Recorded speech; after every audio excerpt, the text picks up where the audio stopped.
Hello guys, आज के इस वीडियो में मैं बात करने वाला हूँ मोटोरोला के नई बैटरी मॉन्स्टर स्मार्टफोन मोटो G67 पावर के बारे में। नाम में ही पावर लगा है, लेकिन क्या ये फोन असली लाइफ में भी उतनी ही पावर देता है या सिर्फ मार्केटिंग है? आज इसकी रिव्यू करूंगा, जिसमें design, display, performance, camera, battery सब कुछ कवर करूंगा। प्लस एंड में बताऊंगा कि ये फोन किस टाइप के लोगों के लिए है। सबसे पहले बात करते हैं डिजाइन और बिल्ड क्वालिटी की। फोन को हाथ में पकड़ते ही सबसे पहली चीज जो फील होती है वो है इसका वेट। 7000 mAh की बैटरी के चलते ये अराउंड 200 ग्राम के आसपास है, मतलब हल्का फुल्का हेवी जरूर लगेगा, लेकिन मोटोरोला ने इसको काफी अच्छी तरीके से बैलेंस किया है। बैक साइड पर आपको वेगन लेदर टाइप फिनिश मिलती है जो देखने में प्रीमियम लगता है और ग्रिप भी अच्छी देती है। पसीना या फिंगरप्रिंट्स ज्यादा नहीं दिखाई देते। फ्रंट साइड पर गोरिल्ला ग्लास 7 आई प्रोटेक्शन मिलता है, साथ ही फोन IP64 रेटेड है, मतलब हल्का फुल्का पानी के स्प्लैश या डस्ट से टेंशन लेने की कोई जरूरत नहीं है। ओवरऑल इस प्राइस सेगमेंट के हिसाब से बिल्ड क्वालिटी स्ट्रॉन्ग और सॉलिड लगती है। अब आते हैं डिस्प्ले पर, जो कंटेंट देखने वालों के लिए सबसे इम्पोर्टेंट पार्ट होता है। मोटो G67 पावर में 6.7 इंच का फुल 80+ IPS LCD डिस्प्ले मिलता है, जिसमें 120 हर्ट्ज का हाई रिफ्रेश रेट दिया गया है। स्क्रॉलिंग स्मूथ लगती है। यूट्यूब,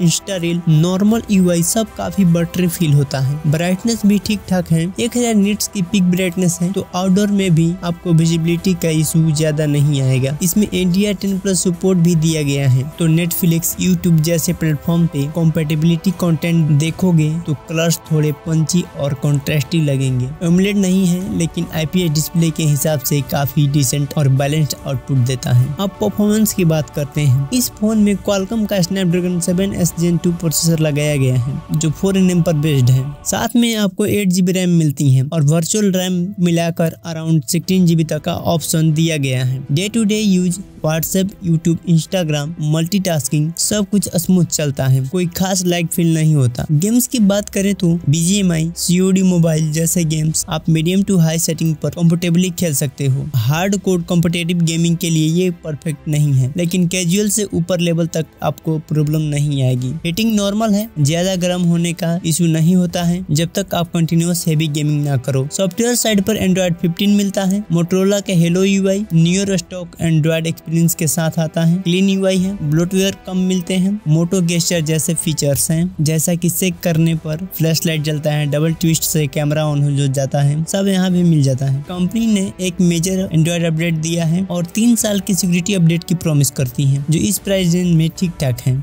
चलिए आप कैमरा सेक्शन पर आते हैं। बैक साइड पर डुअल कैमरा सेटअप दिया गया है। 50 मेगापिक्सल का प्राइमरी सोनी LYT-IM600 सेंसर है, साथ में 8 मेगापिक्सल का अल्ट्रा वाइड लेंस है। डे लाइट कंडीशन में मेन कैमरा का आउटपुट काफी शार्प आता है। कलर्स थोड़े पंची, डायनेमिक रेंज डिसेंट है। जो लोग नेचुरल लुक पसंद करते हैं उन्हें ये आउटपुट काफी पसंद आएगा, लेकिन थोड़ा सोशल मीडिया रेडी लुक भी देता है। लो लाइट में नाइट मोड हेल्प करता है, लेकिन ऑब्वियसली इस प्राइस सेगमेंट का सेंसर लिमिटेशन दिखाता है। जितनी रोशनी कम होगी उतना डिटेल थोड़ा सॉफ्टन होता जाएगा। अल्ट्रा वाइड कैमरा यूजेबल है, लेकिन मेन कैमरा जितना डिटेल नहीं देता। वाइड ग्रुप शॉट्स सीनरी के लिए काम चल जाता है। फ्रंट पर 32 मेगापिक्सल का सेल्फी कैमरा है। दिन के टाइम सेल्फी काफी क्लीन आती हैं। स्किन टोन्स नेचुरल के करीब रहते हैं। पोर्ट्रेट मोड भी ठीक एज सिलेक्शन देता है। वीडियो रिकॉर्डिंग रियर से 4K 30 fps तक हो जाती है, फ्रंट से 1080p पर हो जाती है, जो यूट्यूब शॉर्ट्स, इंस्टा रील्स के लिए मोर देन इनफ है। अब आते हैं इस फोन की सबसे बड़ी हाईलाइट पर, जो है इसकी बैटरी। इसमें 7000 mAh की ह्यूज बैटरी दी गई है। नॉर्मल यूज के लिए ये 1.5 से 2 दिन तक बैकअप निकाल लेती है। थोड़ा हेवी यूज करोगे फिर भी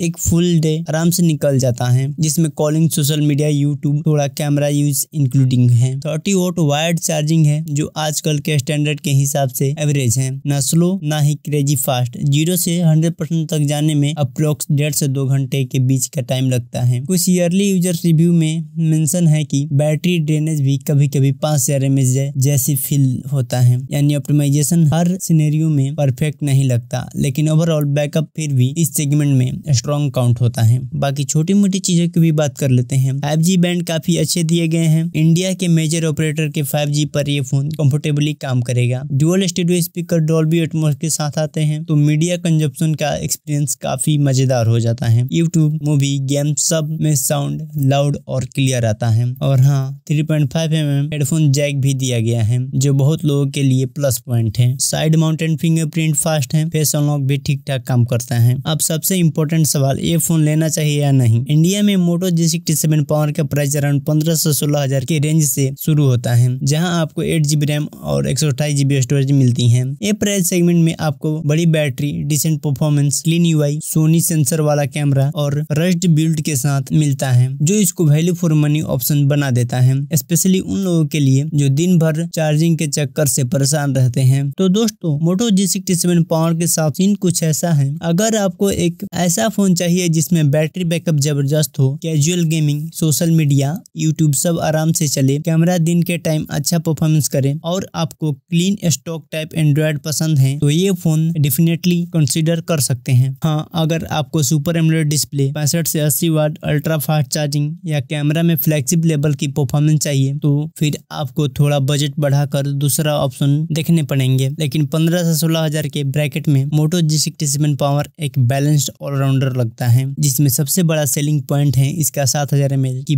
बैटरी।